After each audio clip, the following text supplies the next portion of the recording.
It's time for today's travel and cruise industry news. With the latest from travel and cruises around the world, here's your host, Chillie Falls. Good morning. Welcome to Travel and Cruise Industry News on this, the 14th day of August, 2021. We got a full show today. And before I get to my guest, we unfortunately have a couple things that I got to bring forward here, folks. And one is obvious breaking news this morning out of Haiti, which is just awful news. A very strong earthquake hit Naples in western Haiti just literally an hour or so ago. It was actually 8:30 local time. Preliminary calculations indicate a magnitude 7.3 earthquake. Epicenter is about 18 miles northeast of Les Cayes and 62 miles west of Port-au-Prince. Heavy ground shaking can be expected in the Western Peninsula, and serious damage to structurally weak business and other infrastructure is likely to occur. No tsunami is expected to have been triggered by this. The quake was felt all over Haiti, Jamaica, and the Dominican Republic. And if you have a chance, folks, check out our friend Jason's video on the edge. It's awesome. I was watching part of it this morning. The link I put it in the chat box, and it's also in the description of the video. Real quickly on weather, of course, we've got Fred. Fred remains poorly organized near western. Actually, it's not near western Cuba anymore. It's closer to the straits between, but it's just not much of a storm. It's about 25 miles west of Havana, about 125 miles southwest of Key West. Maximum sustained winds 35. It's moving about 13 miles an hour. Pressure's 1013. It's expected to pass west of the lower Florida Keys this afternoon, move across the eastern Gulf of Mexico tonight through Monday, and move inland over the northern Gulf Coast on Monday night. Slow strengthening is forecast, and Fred could become a tropical storm again tonight or Sunday.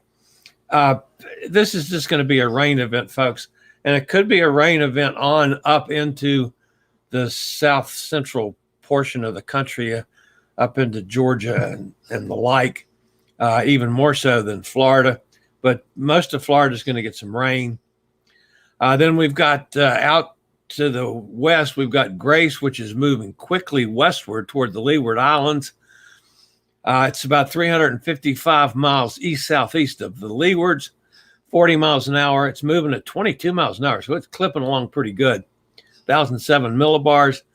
The center of the storm is forecast to move over the Leeward Islands, over Virgin Islands and Puerto Rico tomorrow, and then Dominican Republic on Monday. Strengthening is forecast during the next few days. Weakening is expected early next week as the system interacts with the Greater Antilles. And then out in the west in the Pacific, we got Hurricane Linda. The eye wall is moving over Clarion Island. The latest report we had on that one was 610 miles west-southwest of Cabo Corrientes, Mexico, which is 445 miles southwest to the tip of Baja, 125 miles an hour. So we're talking about a pretty stout Category 3 hurricane, 13 miles an hour, 960 millibars. So the pressure is still way down. Some fluctuations in intensity are possible through the afternoon. A steady weakening trend is forecast by tonight. So that takes care of that. Now, with no further ado, our guest today for Chillie Chats is our friend Allison Moore, one of my favorite people from Scotland. Allison, welcome back to Chillie Chats. Good to see you, Chillie. Thank you for inviting me back on. Good to have you here. You recently went on what I'm finding to be an absolutely fascinating ship for a day on the Waverley. Tell us a little bit about the Waverley. Yeah. So the Waverley is a paddle steamer. There you go. That's the Waverley there. It's the last seagoing paddle steamer in the world.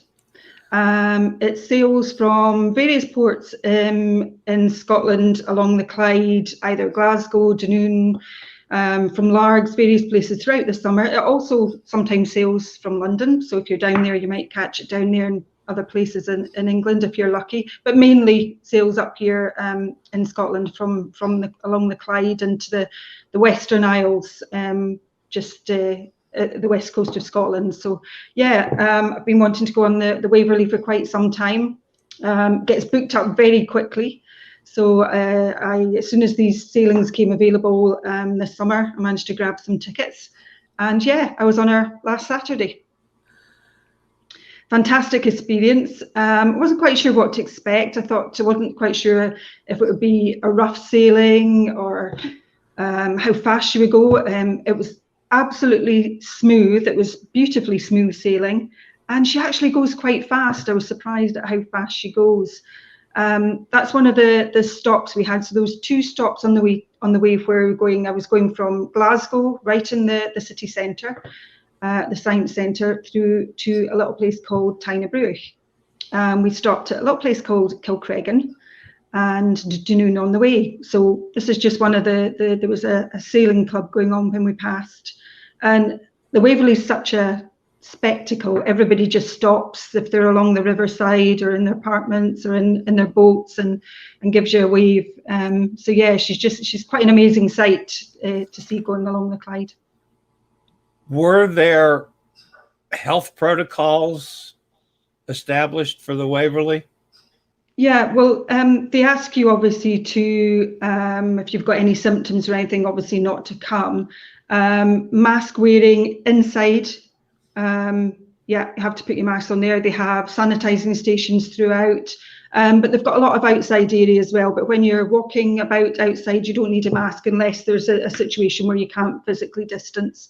But they have quite a bit of seating outside, and they also have seating inside as well. So if the weather's not so good, you can go inside, and they have eating places and things on board. So yeah, it was all fine. It was they're only sailing at 30% capacity, or they were last week. They've increased it now because we've opened up here a little bit more in Scotland now. So they've increased capacity, but I still don't think they're at full capacity at the moment. And you felt safe on board. Yeah. Cool. There was probably only maybe 300 or so on board. I think it takes over 800, which is amazing actually for the size of it. But yeah, there was only about 300 on board, so there was plenty of places to sit, plenty of places to go. You can see from that the absolute beautiful, calm, still water. It was a 9-hour sailing, so we left Glasgow at 10 a.m. We got to Tynabrugh round about 1 o'clock. We had an hour there, so 4 hours sailing along the Clyde, and it was just, yeah, it was fantastic just to see everywhere from the water's edge rather than from land, and it was just absolutely beautiful. Such a, like I said, a smooth ride. I don't know, I was expecting it to be a little bit choppier or bumpy, but it was just beautiful, and the sound of the paddles, yeah, wonderful. One thing that I want my viewers here to kind of follow along, just keep in mind, watch the weather, the cloud formations. Yes.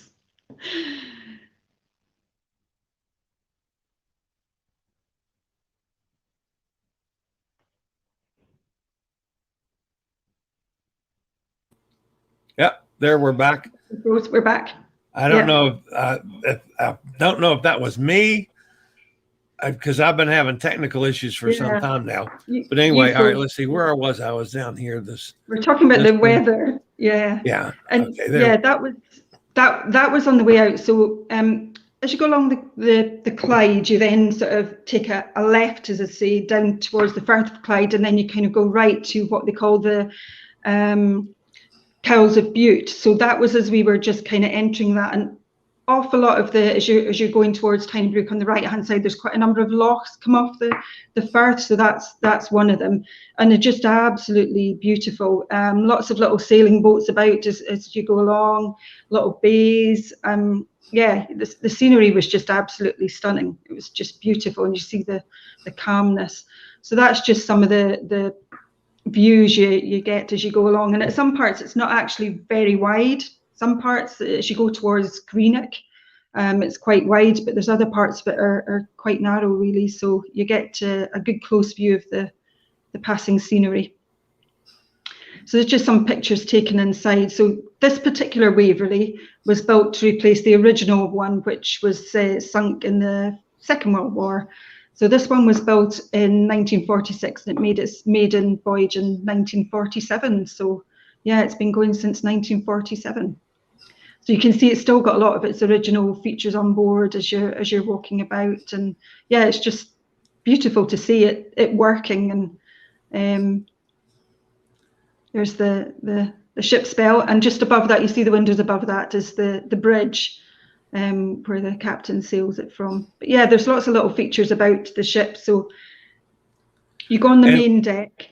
One of the things, and I was reading in the history, if you might correct me if I'm wrong, but the original Waverley, the bridge was like back on near the paddles, as opposed to where it is now. And the new version, they moved it to the central part of the ship. I think the original Waverley is built in something like 1899. And they say it was sunk in 1940. So obviously when they built the new one, they made some slight changes to it. So this is the deck below the main deck. The main deck, as you come on, is quite open. It's got a couple of places inside where you can sit. So you go down to this one. So this is one of the kind of cafe areas that they've got. Plenty seating. They have sell some food. They make lunches, sandwiches. You can get refreshments in there. But it's all beautifully furnished. It's just, it's lovely. The dark wood. So this is you can see the engines here. This is in the middle of the ship. So if you're going between the area that we've just seen, the cafe, to the bar, this is the area that you go past. So they encourage you to go down and see it operating. It's quite hot down there, actually, even though it's got glass fronts that as you're walking past, you can really feel the steam as you go past. But yeah, just fantastic to see it working. Yeah, and that's again in the engine room. You see all the different pressure crocks and everything. And that's just another view of it.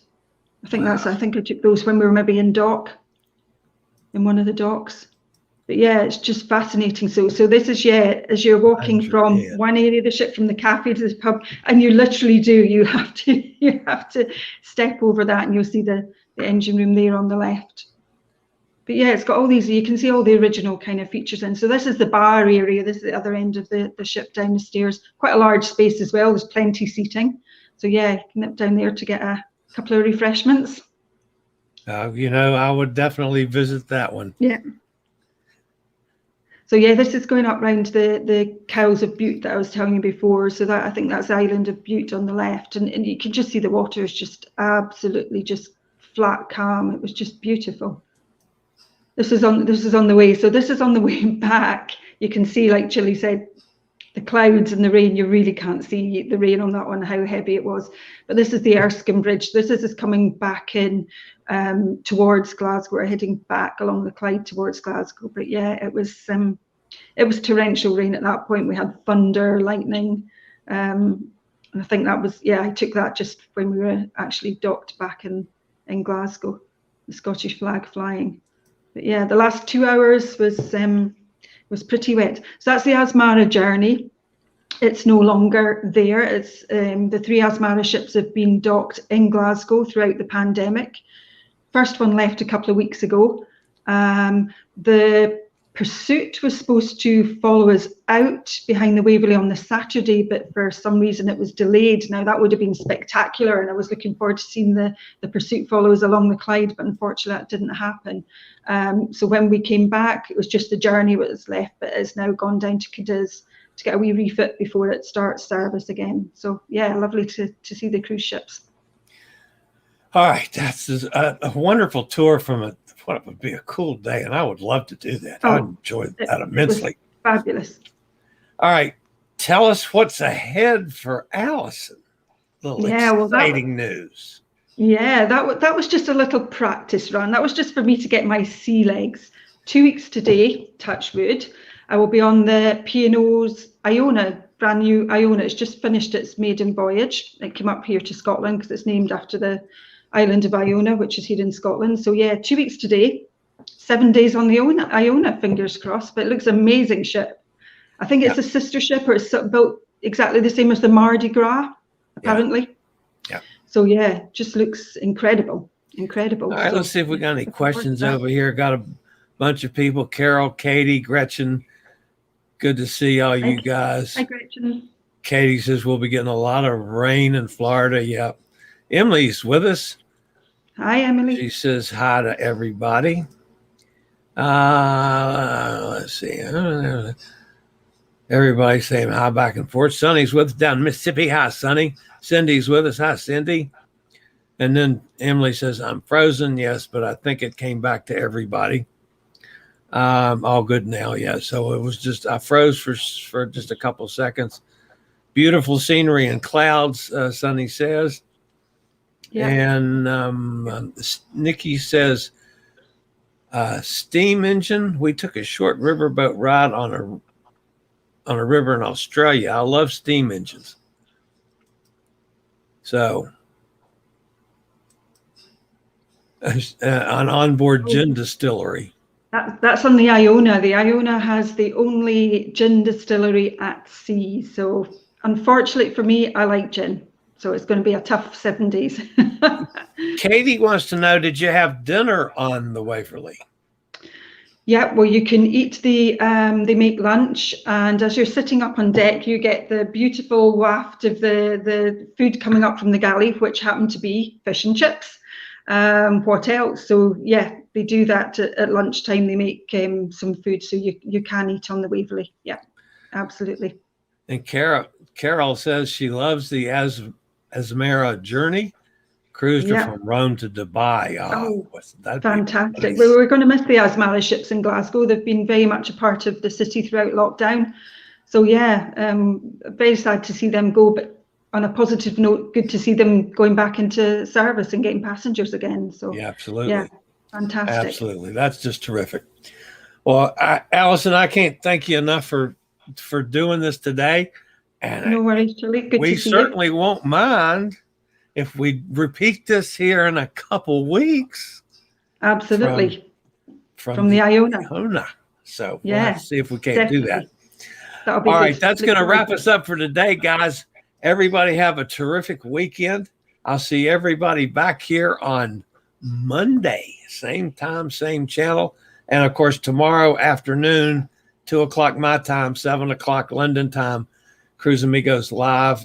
We're going to have Martin is going to be, finally, we're going to talk to Martin about the Scarlet Lady.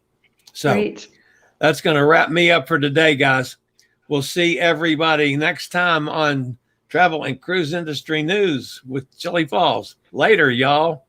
Bye. I regularly post videos on all facets of the travel and cruise industry.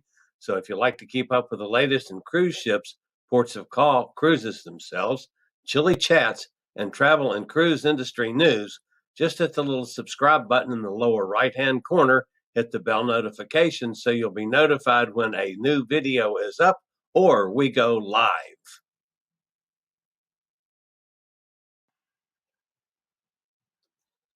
This video was produced by Chillie's Cruises.